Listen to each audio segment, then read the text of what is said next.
When my son died, I thought grief was the worst thing that could ever happen to me. Then his doctor called me 4 days after the funeral and told me to come to her office alone and not to breathe a word of it to his wife. "There's something in his blood work I can't explain away," she said. Her voice was low, careful, like she was afraid of being overheard in her own office. "Come this afternoon, come by yourself and Mr. Hadwin. I need you to take this seriously when I tell you. Be careful around your daughter-in-law." I stood in my kitchen with the phone against my ear and the coffee going cold in the pot, and the only thought that would form was a small, useless one. Why would a doctor call the father instead of the police? What could be so wrong that she'd whisper it to me like a secret? I drove the 11 miles into town with my hands shaking on the wheel, and when she laid the numbers out in front of me and explained what they meant, I understood that I had buried my son 4 days ago and I had not yet begun to grieve. Because grief is for accidents, for illness, for the things that happen to a man. What happened to my son was done to him. Let me back up, because if I don't, you won't understand how a man my age, 63 years old with a bad knee and 40 years of standing behind a pharmacy counter, ended up doing what I did. My boy was 36. His name doesn't matter as much to me anymore as the word does. My son, my only son, the one who used to climb onto the counter stool after school and watch me count pills into the little plastic trays. I lost his mother 8 years ago to a stroke that took her in an afternoon. And after that it was just the 2 of us. And then it was the 2 of us, plus the girl he married. And then it was the 3 of us, plus the best thing that ever came into my life, my granddaughter, who is 6 and has her grandmother's exact stubborn chin. He met his wife at the regional hospital where she worked. She was a home health nurse, the kind that goes house to house with a bag of supplies and a clipboard, taking blood pressures and changing dressings and sitting with old people who don't have anyone else. I'll be honest with you. I liked her at first. She was warm in that practiced way some caregivers have, always touching your arm, always remembering the small thing you mentioned last time. She called me Pop. She made a fuss over my bum knee. I thought my son had done well. I want to tell you I had a feeling early on. I didn't. That's the part that still wakes me at 3 in the morning. I'm a careful man by trade. 40 years of triple-checking dosages teaches you that a single decimal place can kill somebody. And I missed it. I missed it because love makes you stupid, and because she was good at it, better than I ever could have imagined a person could be. About 5 months before he died, my son started feeling poorly. Tired all the time, he said. Light-headed. He'd be sharp as a tack one morning, and by evening he could barely keep his eyes open at the dinner table. He went to the doctor and they ran the usual things and found nothing definite. Borderline this, slightly low that. And his wife stepped right in and took over his care the way a nurse would. She got him a pill organizer. She tracked his spells in a little notebook. She told everyone how worried she was, how she was barely sleeping, how she just wanted to get to the bottom of it. Such a devoted wife, people said at the funeral. The way she nursed him, the way she never left his side. She never left his side. I think about that phrase now, and I want to put my fist through the wall. The spells got worse over those months. He'd sweat through his shirt sitting still. His hands would shake. Twice he nearly passed out, once in the driveway, and both times she was right there to catch him, right there to drive him to urgent care, right there to tell the staff his history in that crisp, competent nurse's voice that makes everyone relax and assume the situation is handled. They thought maybe his blood sugar was crashing. They couldn't say why. He wasn't diabetic. There was no reason in the world for a healthy 36-year-old man to be crashing like that. 3 weeks before he died, he had what they called a severe hypoglycemic episode in the middle of the night and didn't recover. By the time the ambulance reached the house, he was already gone, and his wife was on her knees in the front hall in her bathrobe, screaming. And when I got there, she fell against me, sobbing so hard I had to hold her up. I held her up. I stood in my dead son's hallway and held the woman who killed him while she cried into my shirt, and I thought, this poor girl, how is she going to survive this? The hospital called it sudden cardiac arrhythmia brought on by undiagnosed metabolic issues. Tragic, unpredictable, the kind of thing that just happens sometimes to young men. With no warning, they released his body. We buried him on a gray Tuesday with the leaves coming down, and his wife stood at the graveside in a black coat, with our little girl's hand in hers. and a man I didn't recognize stood at the back of the crowd, off by the oak trees, and never came forward to pay his respects. I noticed him the way you notice a thing without knowing why. He left before the service ended. I'd have forgotten him entirely if I hadn't seen his face again later, under very different circumstances. 4 days after that, Dr. Pennington called me. I want to be fair to her, because she did a brave thing, and it cost her sleep, and probably more than that. She was the physician who'd attended my son in the ER his last 2 visits, and something about the case had bothered her enough that on her own time, she ordered a panel on the blood that had been drawn the night he died. A panel nobody had asked for, looking for something nobody had suggested. What she found was this: his insulin levels were sky high, and his C-peptide, which is the thing your own body makes when it produces its own insulin, was almost non-existent. I'm a pharmacist. I knew what that meant the second she said it, and the floor seemed to tilt under me. When your own pancreas makes insulin, it makes C-peptide right alongside it, 1-to-1. So a healthy person with high insulin should have high C-peptide. But if you inject insulin from a vial, insulin manufactured in a lab, there's no C-peptide in it. So you get the high insulin and almost no C-peptide. That ratio is the fingerprint. There is no disease that produces it. There is no metabolic disorder, no rare syndrome, no bad luck that produces it. It means insulin came into the body from the outside. It means somebody put it there. Your son wasn't diabetic, Dr. Pennington said. He had no insulin in his home, no prescription, no reason to, and yet at the time of death his body was flooded with exogenous insulin. She looked at me steadily. Mr. Hadwin, I've been doing this 19 years. I am telling you, as a doctor, that this man did not die of natural causes. I asked her the question that half of you are asking right now. I asked it sitting in that little plastic chair with my hat in my hands. Then why am I here? Why aren't you telling this to the police? And she said something I've thought about every day since. I tried. I called a detective the morning after I got the results. I told him exactly what I'm telling you, and he was kind about it, and he wrote it down. And then he explained that lab values from a body that's already been released, with no chain of custody, with a grieving widow who's a respected nurse, and no obvious suspect. That's not a case. That's a hunch, he said, without somebody to point at, without a motive, without a reason in the world for anybody to want your son dead. All I had was a strange number on a page. And he's right, that's all I have. She leaned forward. But you're his father. You're next of kin. You can demand an autopsy. You can ask questions a doctor can't. And you can do it before the person who did this realizes anybody's looking, which is why I told you to come alone. Then she said the thing that turned my grief into something else. Whoever gave him that insulin knew exactly how much to use and exactly where to inject it so it wouldn't be obvious. That's not a stranger. That's somebody who knew his body, his schedule, his medications, somebody close, and if they were willing to do it to him, slowly, over months. Because Mr. Hadwin, those spells he had all spring, those weren't a disease, those were doses. Then I'd think very hard about whether you're safe too. You're the next of kin. You're the one standing between that person and everything your son left behind. I drove home that evening and I did not turn into my own driveway. I sat at the end of the road with the engine running, and I let myself understand it. The spells, the pill organizer, the little notebook where she tracked his symptoms. The notebook a careful poisoner would keep to chart her progress, the way she was always there to catch him, the way she'd taken over his care so completely that no doctor ever talked to him without her in the room, translating, managing, controlling, and the insurance. My son had mentioned last winter, almost as a joke, that his wife had been after him to bump up his life policy. Said she'd read some article about young families being underinsured. He'd done it to make her happy. $750,000 payable to her. I am not a violent man. I have spent my whole life being careful, being gentle, smoothing the edges off other people's worst days. But I sat in that car as the dark came down, and I felt something cold and steady take the place of the grief. And I made my son a promise out loud.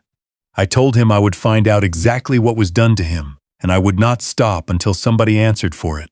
Then I drove the rest of the way home, and I started to think like the careful man I am. Here's what I understood right away. I could not confront her.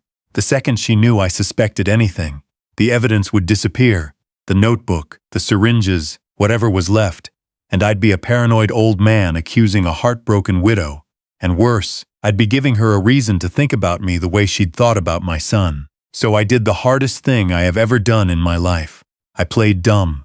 I played the grieving, fragile, grateful old grandpa, and I went into her house for Sunday dinner, and I let her fuss over me, and I ate her pot pie and told her it was as good as my late wife's, and the whole time I watched. And what I watched told me everything. She was not grieving. Oh, she performed it beautifully for company. But I'd sit with her in the evenings after our girl went to bed, and the mask would slip when she thought I wasn't looking. She'd be on her phone, smiling, really smiling, the warm private smile of a woman texting someone she loves. She'd catch herself and put on the sad face when she remembered I was there. One night I came back from the bathroom and heard her on the porch, voice light and laughing, saying soon, I promise, just a little longer. When I stepped out, she ended the call so fast she nearly dropped the phone and told me it was her sister.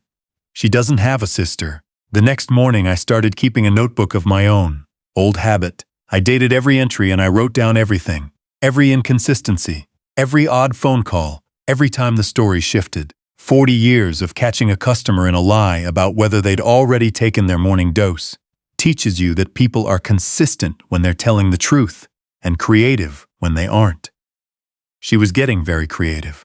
I did two things that first week.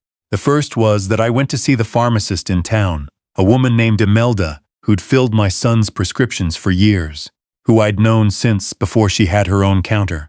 I told her I was just trying to understand his medications for my own peace of mind, an old pharmacist tidying up his boy's affairs, and she was glad to help. She pulled the records. And there it was, plain as day. In the last 3 months of his life, the refills had been picked up not by my son but by his wife. Nothing strange in that, a sick man's wife picking up his pills. But Imelda frowned over the screen, and then she said, almost to herself, funny. She asked me back in the spring whether you could see injected insulin on a standard talk screen. Said she had a patient's family asking. I told her not, unless somebody knew to look for it. She looked up at me. Why would a home health patient's family ask that? I felt the hair stand up on my arms. I thanked her and I left and I sat in my truck in the parking lot and wrote it down with a hand that wouldn't quite hold steady. She had asked, back in the spring, whether the thing she was already doing would show up, whether she'd get caught. The second thing I did was hire a man. His name was Corbett, a retired sheriff's investigator who did discreet work for people who couldn't get the law to listen. I'd gotten his name from an attorney I'd consulted, a sharp woman named Marianne Delgado who handled wrongful death cases, and who, after one meeting, told me plainly that I had a feeling and a strange lab value, and that wouldn't move a single needle in any courtroom in the state. Bring me proof, she said. Bring me the why, find me the motive, and I'll find you the justice. So I went and found Corbett, and Corbett went and watched. For 2 weeks I lived a double life. By day I was the grieving grandfather. I'd pick our little girl up from kindergarten, take her for ice cream, hold her small hand, and feel my heart break that she'd lost her father and didn't know yet that her mother was the reason. I'd have dinner with my daughter-in-law and nod along, while she gently, oh so gently, started bringing up practical matters, the estate, the house, the insurance paperwork that was such a headache that she'd be happy to handle it all, so I wouldn't have to trouble myself. She wanted me to sign things. She wanted it fast, a patient predator, that woman, circling the money while the dirt was still settling on the grave. And by night, Corbett's reports came in. The man at the funeral, the one under the oak trees. Corbett found him in the third report. His name was Brock, and he was a physician's assistant at a clinic 2 towns over, the kind of position that has access to a supply closet full of insulin and syringes, and the knowledge of exactly how to use them. He and my daughter-in-law had been meeting for the better part of a year. Coffee shops at first, then a motel out by the interstate that rents rooms by the hour and doesn't ask questions. Corbett had photographs. Her laughing with her head thrown back, his hand on the back of her neck. The two of them walking out to the parking lot like two people who had all the time in the world now. That was the night I had to pull over on the way home and be sick on the shoulder of the road. Because it wasn't just greed. It was the most ordinary, sordid thing in the world. She had a lover. She wanted out, and she wanted the money, and divorce was slow and expensive and would only give her half. But a dead husband gave her everything. The house, the policy, full custody of our girl, and a clean road to start over with her PA who could get his hands on the one drug that kills quietly and looks like nothing. Corbett kept digging. Because Corbett was good, he found the financial trail. Over the spring, she'd been moving small amounts of money, a few hundred here, a few hundred there, nothing that would trip a bank's notice, into an account that turned out to be Brock's. He found that she'd researched, on a tablet she thought was private, but that backed itself up to a family cloud account my son had set up and never told her about. Articles on insulin and hypoglycemia, and undetectable poisons, and the metabolism of a non-diabetic. He found, in that same backup, text messages between the two of them that I am not going to repeat in full, because some of them I can still barely stand to think about. But I'll tell you the shape of them. In March, it's working. He's so tired all the time. The doctors don't have a clue. In April, how much longer? I can't keep pretending in front of his father. In May, a little more. We have to be patient or it won't look right. The policy doesn't pay out for a year if there's any question. 3 weeks before he died. I think it's time. He won't last much longer the way he is. After, the old man's the only thing standing in the way. The old man. That was me. I sat in Corbett's car, reading the clinical, casual way these two people had discussed murdering my son and then dealing with me, and I understood that Dr. Pennington had been right to warn me. I was not a grieving relative to them. I was the last obstacle. I took everything to Marian Delgado, and she spread it across her conference table and went quiet for a long time. Then she looked up and said, "Mr. Hadwin, this isn't a wrongful death suit anymore. This is 2 murders waiting to be charged, and a conspiracy, and you've handed me motive, means, opportunity, premeditation, and a confession in writing." She picked up her phone. "I'm calling the detective who blew off your doctor. He's going to want to take this meeting." The detective's name was Salcedo, and to his credit, when Marian and I sat down across from him and laid it all out in order, the C-peptide, the pharmacist's testimony, the affair, the money, and then the messages on the big screen Marian had brought. He didn't make excuses. He read the one from 3 weeks before death twice. Then he set the page down and looked at me, and there was something like shame in his face. "I'm sorry," he said. "Your doctor came to me with the truth and I sent her home. I should have listened." He stood up. "I'm reopening this as a homicide. We'll need to do it carefully so they don't run. Give me a few days." He moved faster than I expected. They had the original blood, properly preserved as it turned out, and they ordered an exhumation and a full forensic autopsy that confirmed everything. The insulin, the C-peptide, an injection site at the back of the upper arm where a man can't easily reach himself and wouldn't think to look. They pulled the cloud back up with a warrant so it would hold up in court. They put the lover, Brock, in a room first, alone, and let him think his partner was already talking. He lasted about an hour before he started trying to save himself, which mostly meant blaming her. It was her idea. She got him the insulin from his clinic supply. She's the one who administered it, because she was the one in the house. He only helped.